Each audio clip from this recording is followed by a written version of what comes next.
ചിരപദഫലകാംക്ഷി സേവ്യമാനാം പരമസദാശിവഭാവനാം പ്രപദ്യേ. ഈ ലോകത്തിൻ്റെ പലതരം കാപട്യങ്ങളും നീങ്ങുമ്പോൾ ഇങ്ങനെയൊക്കെ ആകാവൂ. ശ്രീ ശങ്കരാചാര്യരുടെ കൃതിയായ ശിവാനന്ദ ലഹരിയെ വിചാരം ചെയ്യുന്നു സ്വാമി ചിദാനന്ദപുരി ശങ്കര സ്തോത്രാമൃതത്തിൽ.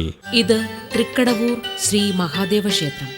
മൃത്യുഞ്ജയേശ്വരനായ ഭഗവാൻ പരമശിവൻ ഭക്തജനഹിതാർത്ഥം സർവചരാചരങ്ങൾക്കും ഐശ്വര്യങ്ങൾ ചൊരിഞ്ഞ് വാണരുളുന്ന ഈ പുണ്യഭൂമി ദക്ഷിണ കേരളത്തിലെ ഒരു പ്രധാന തീർത്ഥാടന കേന്ദ്രം കൂടിയാണ്.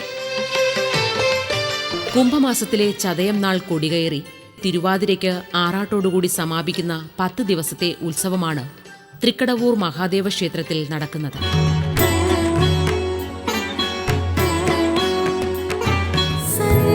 ഇന്ന് വൈകുന്നേരം 6:30 സന്ധ്യാദീപം.